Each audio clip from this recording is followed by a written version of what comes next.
Well, hello, kids. I am so excited to get to see you today and to talk to you about our last emotion. We have been meeting for 5 weeks now, and here in our 6th week, it's the last week, we're going to be talking about disappointment. Do you know what disappointment is? It can happen when you don't get your way. It can happen when you expect things to go one way, but instead they go the other way. Yeah, we can tell pretty easily when babies are disappointed or toddlers, right?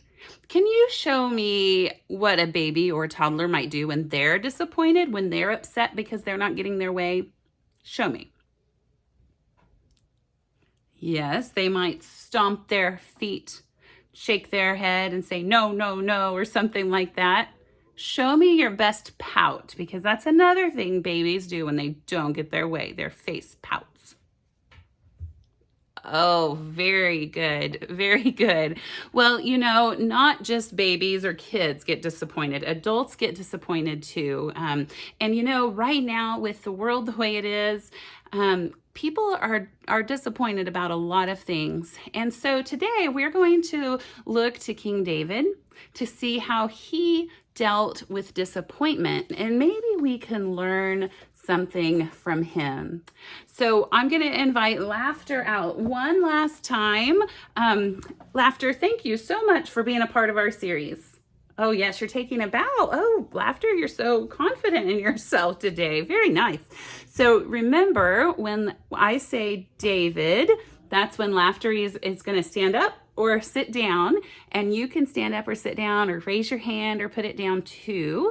This helps us to kind of keep on track and listen for our main character and what he's doing. So today's Bible story is from the second Samuel chapter 15.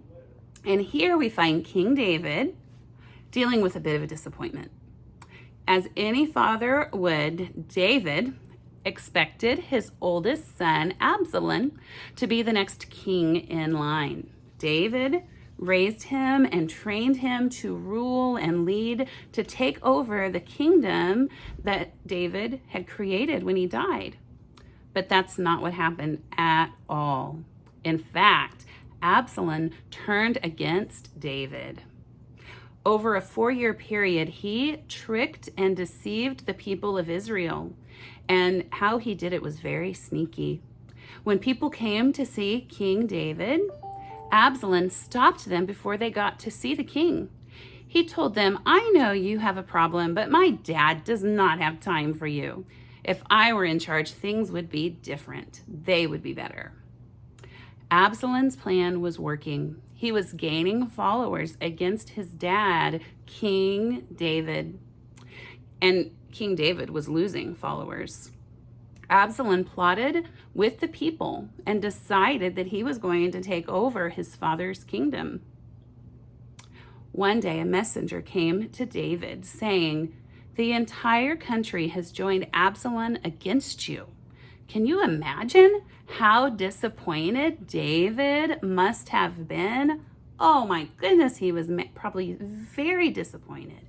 His own son turned on him and convinced the people of Israel to turn on him too. David knew the next step for Absalom would likely be to destroy him and his men. So David and his few followers that he had left, and the priests, they left the city carrying the Ark of the Covenant with them. When they got out of town, they stopped to offer sacrifices of worship. And then David told the priests, take the ark back to the city. I trust God. If God wants me to be king, God will take care of me. David kind of had an emotion or an attitude shift, didn't he? Yeah. I guess that I missed that, didn't I? David handled his disappointment in the right way. He didn't freak out and try taking things into his own hands. He didn't try to stay and fight with Absalom on his own. Instead, he decided to let God take care of everything. David trusted God to take care of him even though it was hard, because he knew God was in control. Laughter. Thank you so much for helping us tell our stories these last 6 weeks. All right. Bye-bye, Laughter says. Maybe we'll bring Laughter back another time. All right. We'll let you sit there while we finish talking today. You know, it is really hard, isn't it, when things don't go the way we planned? And right now, nothing seems to be going as we planned, right? I know that my kids had some really fun camps planned this summer, and they haven't been able to go to a single one of them. And they have wanted to go to some of the fun water parks and just, enjoy summer, but they haven't been able to do that either. We just really have changed all of our expectations for what we're to be doing right now. And I'll tell you, the parents, they've had to change a lot of their expectations too.